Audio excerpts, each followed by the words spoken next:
All right, so today we are here with Lori from It's Me. Lori. What's up, guys? It's me, Lori. It's me, Lori. It's me, Lori. We are talking about how to increase your video views using social. So yeah, Lori, why don't you introduce yourself and talk a little bit about your channel. Sure. So it's me, Lori, and my channel is really about all kinds of fun topics that are related to real life. I sort of title it real people, real life type of thing, because it's everything from relationships to careers to just like vlogs about what I do in my life in New York City. So what methods do you use on social to boost your views on YouTube? I think social strategies, and I have like a very specific viewpoint on this. I feel like if you want to use social media for exposure, you have to sort of be really involved in it, not just like trying to promote yourself. Yep. So I started with YouTube being like the viewer and like being a fan of a lot of YouTubers, and I actively participate in their comments and stuff, and that is probably like the principal way that I get out there, because I know what people are talking about. You know what I mean? I'm involved with that, but I also, of course, use Twitter and Facebook, and I also have like a podcast that somewhat, promotes it. And how do Facebook videos play into that? Facebook videos are interestingly really important. Like, Facebook has become a big feeder for traffic to any site, not just for YouTubers, but even to media sites and everything. So it's a really good idea to be there because it's so shareable. Even though lots of people are on Twitter and it's a good way to communicate with your audience, Facebook is the place where people are watching videos, and like people who may not be active YouTube community participants are like sending it to their friends and stuff like that. So I use Facebook as and as soon as I started doing that, my sort of stats for Facebook views coming in from Facebook increased by a lot. I think it's definitely more than 10% of my traffic now on YouTube. Okay. And that's because, Facebook has this algorithm where they favor native video. Okay. And so I'll actually cut a trailer for my YouTube videos for Facebook specifically, and it's like designed for Facebook. That's what I was going to ask, if you just upload the raw video to Facebook, or Yeah. you make something that entices them and then pulls them to the YouTube channel. There's different schools of thought on that, but whatever you do, whether it's just enticing people to go to YouTube or it's to make a standalone video for Facebook, you should do it as raw native video to Facebook. And this is just because Facebook doesn't really favor links that make people leave its site. So even if it's like a 10-second like, hey, come to my YouTube channel, like it should be something that shows up prominently within Facebook. You'll notice when you post a link in Facebook, the little preview pops up. If it's a YouTube link, it'll show like a little thumbnail with a description of what it is, and it looks kind of good, but it's actually not very good for capturing people on Facebook. What's better is if you make a square video for Facebook. Okay. With subtitles, because most people don't listen to sound when they're at work, and with You guys taking notes? and with like a big prominent sort of title. You see these websites that specialize in Facebook videos that go viral. They're always square and they always have text, so that people, like, as they're scrolling through, the videos are playing, and if it's something interesting, they'll stop and watch it for a couple seconds.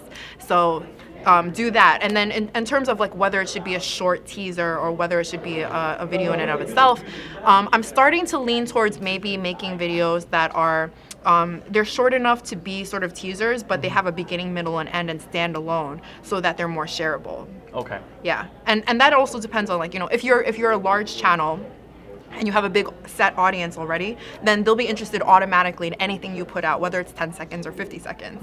But if you're a small channel and you're just trying to get exposure, no one knows who you are yet, make those trailers as compelling as possible. Make them stand out on their own, so that people will be like, who are these guys? Like, who is this person? And then they'll want to click into your YouTube video.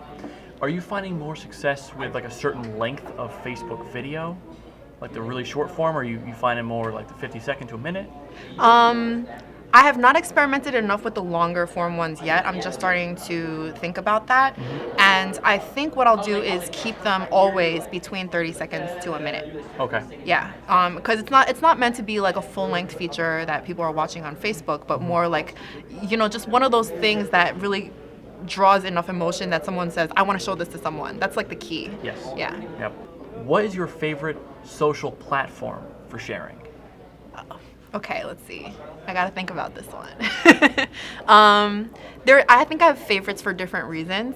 Facebook is not a favorite as a user. We all know how much time Facebook can suck out of our lives. Yes. But Facebook is definitely the most social, I would say, just because it is like the widest audience of people.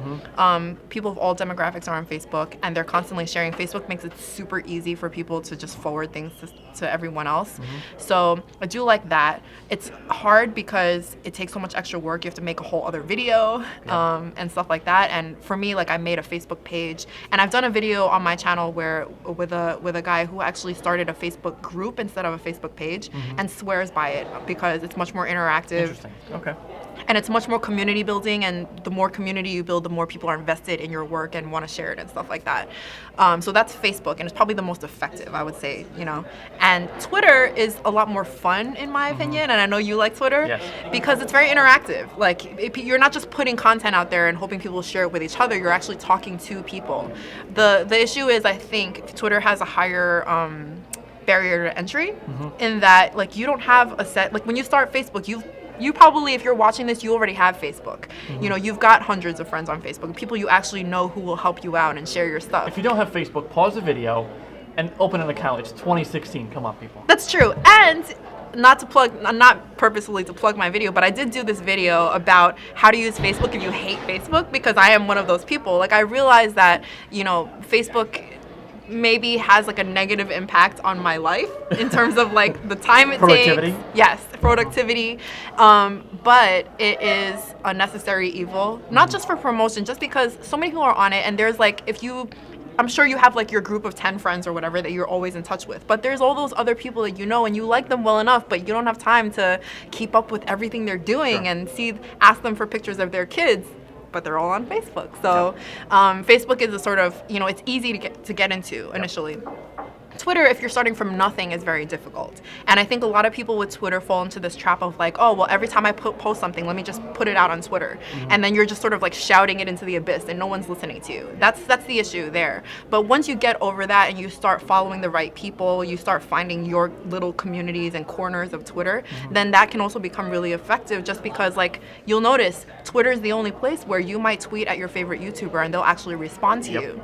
And that's just because it's designed, it's a very like on the fly platform, and you know, it's meant for that. Snapchat, which I don't know if Instagram will eventually displace it, but Snapchat is also great interaction, but it's also difficult because I don't know if any of you guys have ever used Snapchat, but it's like a lot of work. Because in addition to, imagine like filming your video, taking photos so that you can have a thumbnail, also imagining how you're going to take bits of that video, cut it into a Facebook video, because that's necessary. And then on top of that, you have to whip out your Snapchat and try to recapture the moment in the moment, because it has to be live. Like Snapchat, you can't just upload videos.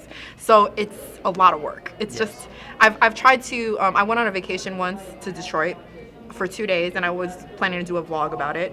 I brought everything, you know, I brought a vlogging camera, I brought, you know, my phone so that I could Snapchat everything, and Instagram also. Between those three and Twitter, I was like, it was crazy. I had 30 hours in Detroit. I probably spent half of it like on social media.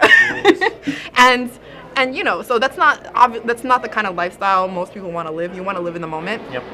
But that said, Snapchat is really fun.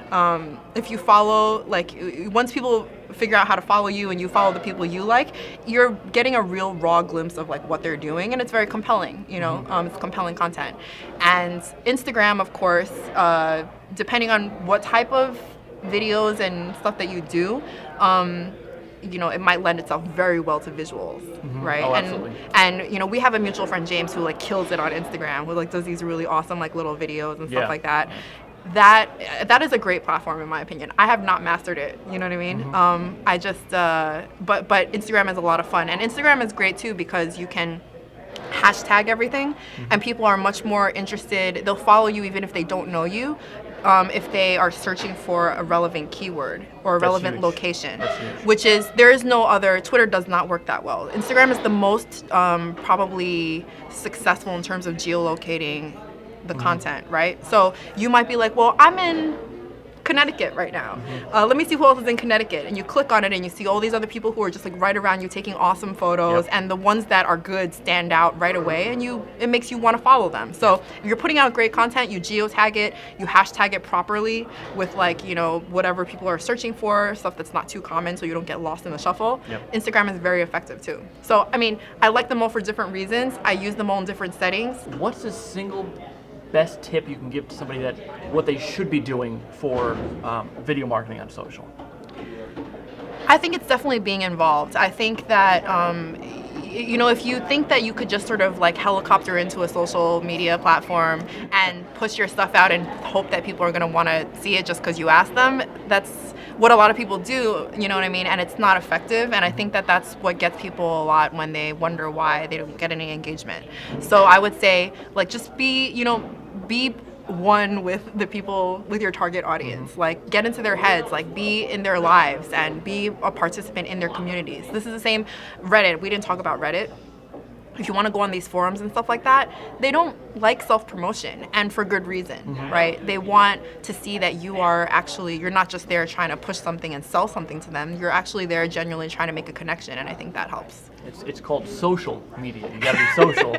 Yeah, if you just run into a room, think of social media as a big party. Yes. You're not going to get some guy running in there, used car salesman, and everybody's having cocktails, and you start screaming, "Come on down, we've got 50% off." And like, get this guy the hell out of here. Right. Or like giving out flyers. Exactly. You're like, don't do that.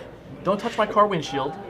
You know. Yes. And I feel a little bit, and we may have differing opinions on this. I feel like as a user, because I liked Twitter before I became a creator, I hate seeing automated tweets. And I know that they're not avoidable in many cases, but even if you're gonna write automated tweets, write them like you would have tweeted them anyway. It's just that maybe you thought of it at 2 a.m., which wasn't the best time to tweet it, and so you schedule it for 10 a.m., right?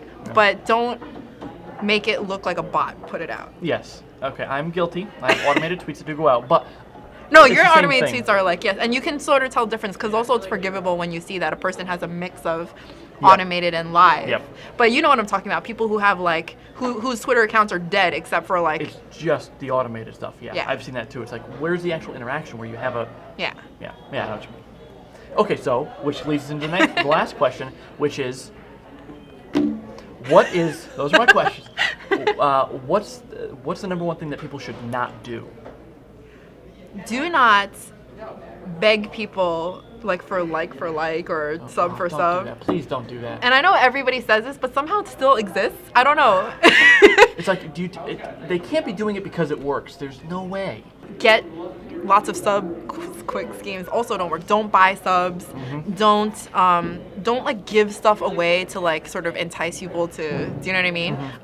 It does work for big YouTubers. Like if you are already big and you want that little extra boost, rewarding your subscribers with a giveaway is great. But if you've got no subscribers, I mean, and I've done this, I hit a milestone at one point and I gave away like iTunes cards because I wanted to like say thank you. But I realized that the people who actually put in for the giveaway were people who I didn't know, like they never watched my videos before and they weren't my target audience. They just sort of wanted to, you know what I mean? So just remember like how valuable that is. You want to make great content and get people, you want it to be seen, but you want people to subscribe to the content on its merits, not because of some other thing, because they'll never come back, and that's useless. To have like 1,000 subscribers, only 5 of whom watch your videos is useless. I'd rather have 5 subscribers, all of whom are actively watching and interacting with me. All right, so there you have it. So I will be leaving links in the description below for everything Laura was talking about, including her channel. So make sure you check that out. Thank you very much for your time and your insight. Thanks for having me. Thank you. And by the way, also, there will be a link to a video that we do together on my channel. So if you want to see more of Chris, because you love him so much that you're watching this video, come to mine. We got one more for you. All right, thanks. Take care. Bye. Are you really that hot? Yeah, I'm still warm. From carrying all that stuff over. It's menopause. I'm going through menopause. Okay. Bad segue between these two. And also, we didn't film this in a prison. This is just the background. We're at a college at the moment, but we didn't want tables and students and cafeteria in the background, so we're not actually in a penitentiary. You know what I mean? Prison. Was that too like rambly? No, I will end up cutting it, but there's a lot of good stuff there. Okay. And overall, this video I know for a fact is going to be longer than I was expecting because there is a lot of really good stuff in here. Okay. Alright, so I will leave links to everything Lori was discussing below. Discussing. I like being behind the camera a lot more.